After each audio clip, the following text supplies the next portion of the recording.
Assalamualaikum warahmatullahi wabarakatuh. Apa kabar sahabat ternak, sahabat tani semuanya? Sukses selalu untuk Anda. Bertemu kembali dengan Om BM di Agro TV. Anda berminat untuk membuka usaha beternak kambing, baik untuk breeding maupun untuk penggemukan. Jangan memulai beternak dulu sebelum menyimak video ini sampai selesai. Karena ada beberapa syarat yang harus dipenuhi agar kita bisa sukses dalam beternak kambing. Ikuti terus video ini sampai selesai. Jangan lupa yang belum subscribe, di subscribe. Yang sudah subscribe, saya ucapkan terima kasih.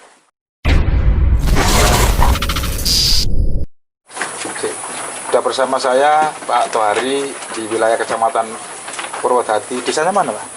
Desa Lebarjo, Dusun Batok, Pak. Desa Lebarjo, Dusun Batok. Pak, minta berbagi ilmu karena Anda ini kan termasuk tergolong sukses beternak kambing yang jumlahnya cukup banyak ini. Ini tadi saya hitung ini hampir 100 lebih, betul Pak? Iya betul Pak. Bisa dijelaskan Pak untuk persiapan peternakan agar sukses seperti panjenengan ini apa saja yang harus disiapkan? Nah, nomor satu lahan sama kandang Pak. Lahannya tergantung kebutuhan lahannya. Kalau lahan kita lebih luas lebih bagus Pak.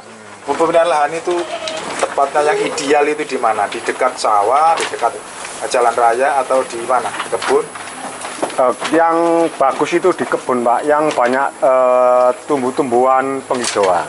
Nah, kalau bisa kita bisa tanam sendiri di sekitar kandang, nah, biar kita nggak terlalu jauh untuk mencari pakannya. Yang kedua, udara yang kita buat kandang itu harus segar, tidak pengap, agar kambing-kambing itu sehat. Udara terus berganti. Terus kalau kita bikin kandang, kita harus bikin panggung. Nah, contohnya seperti ini. Panggung itu apa Pak? Apa untuk memudahkan apa saja?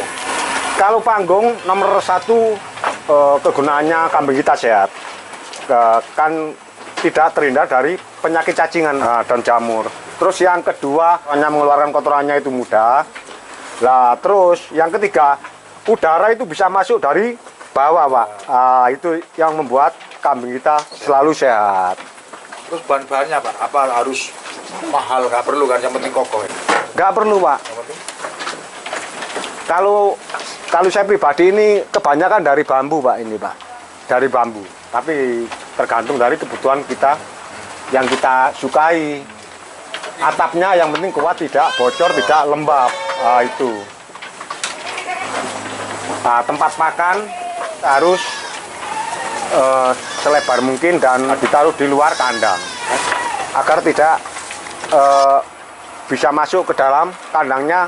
Terus kalau bisa masuk Pak, nanti kena kotorannya itu dimakan kambingnya otomatis kan lama-lamaan bisa sakit gitu.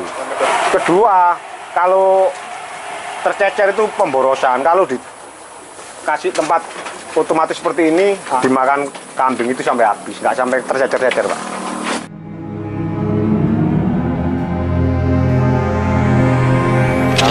Kalau saya pribadi sih saya kembang biakan ini, jadi otomatis nomor satu itu harus ada mencari bibit-bibit yang bagus, yang tidak ciri, yang sehat. Jantan dan betina.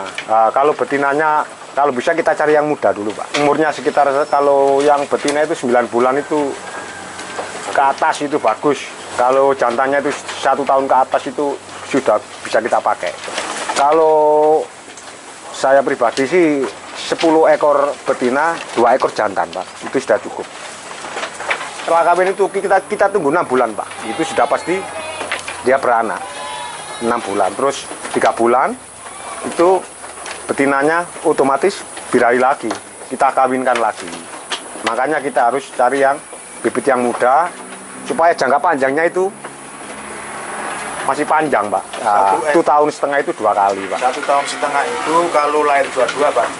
4. Kalau untuk penggemukan itu kita memilih bibit yang bagus. Kalau cepat gemuk kan kita bisa jual. Terus kita cari bibit lagi, digemukkan kita keluarkan lagi.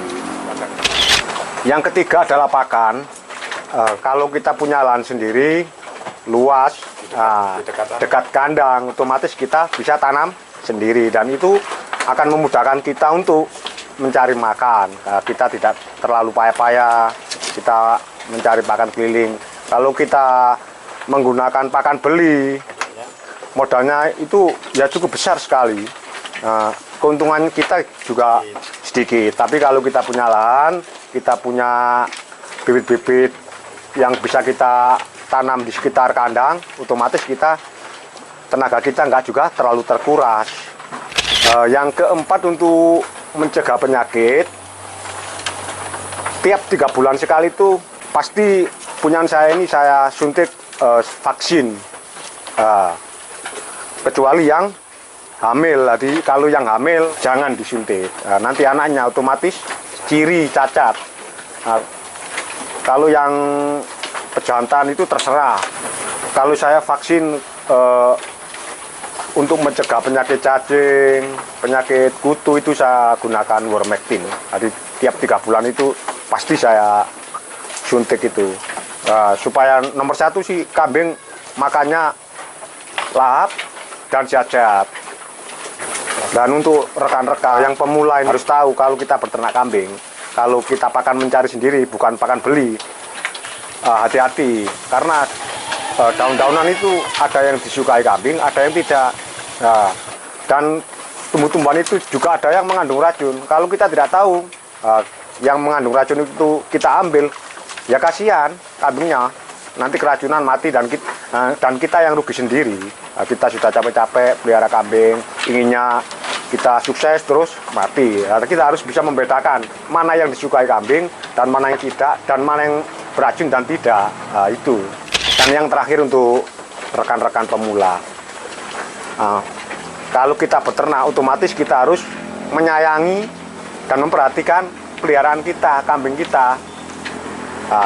Kita waktunya biasanya kita kasih makan jam berapa, jangan sampai telat. Kita kasih minum, misalnya bukan setiap hari atau 1 minggu sekali atau 3 kali, ya kita harus rutin, jangan sampai kita biarkan. Kalau peliharaan kita sayang, otomatis dia juga sayang sama kita. Kalau kita kan kasihan, kita masukkan ke dalam kota-kota seperti ini, terus kita makannya kasih telat sembarang, makannya sedikit, kan kasihan dia. Kalau kita sayang sama peliharaan kita, ya otomatis peliharaan kita juga sayang sama kita, sehat-sehat.